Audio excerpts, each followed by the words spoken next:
And that was TLC Creep. So I said this earlier at the beginning of the show. There are all kinds of sexual allegations that are being bantered about. And you know what? You should believe women. They come forward. It's brave of them to come forward and make these allegations. And a lot of them are in precarious positions. You have to respect what they're saying to you. But I think that even in murder, there are gradations. Yeah, there's murder 1, murder 2, manslaughter. There seems to be none of that when there are sexual allegations. Harvey Weinstein, Bill Cosby, Roger Ailes, Bill O'Reilly, those guys had power over people.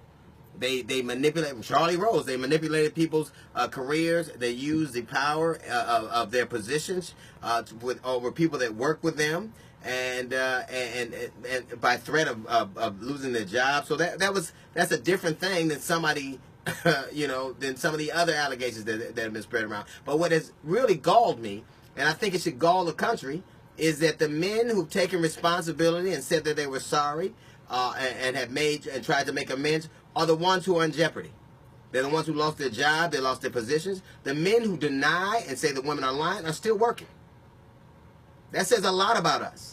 It says a lot about a society where Franken or Conley in Michigan have, if they say they've done something or they apologize or they take any level of responsibility, they are dealing with the ramifications of that.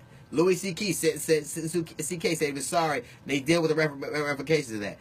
Donald Trump, Roy Moore Jr., I'm not sorry, and they're lying, and they're still working.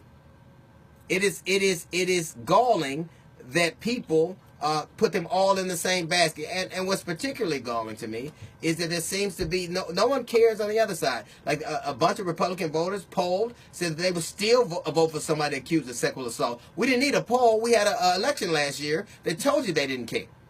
They don't care about it, and pretending that liberals do on the other side is getting them nothing but fire. Taking responsibility on the liberal side just means that nothing happens.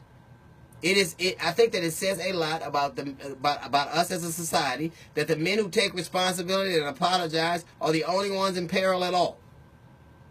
The other men who say that the women are lying, that there's no basis to these allegations, that they're being railroaded, that it's the liberal media, they still work. And let's stop these pretexts that the people on the right, the moral majority, the right to lifers care about life. You bring life into this world, you insist that a child be born, but you won't educate it, you won't feed it, you won't protect it, you won't even protect it from pedophiles. Because obviously something is more important than your espoused beliefs. It says a lot that a lot of people say that they will vote for people accused of sexual assault no matter what. That's not about caring about your fellow man. That's not about anything Christ-like. That's about some political objective that I can't even name for you. You don't have the right to call yourself a right to lifer. You don't have, and you're still voting for somebody who's accused of these heinous things. You don't have the right to say that I care about the unborn birth. You want them born here. You care about them being born, but you don't care about them being boned. Those things don't make sense. It says a lot about us as a society that men who have apologized, taken responsibility, and tried their best to make amends are the only ones in jeopardy. You know what you call men who've assaulted women, who've done all these terrible things? You know what you get to call him? President. All right, that's a little note from the GED section. We got the Jazz Report coming up in 15 minutes. It's the D.L. Hughley Show.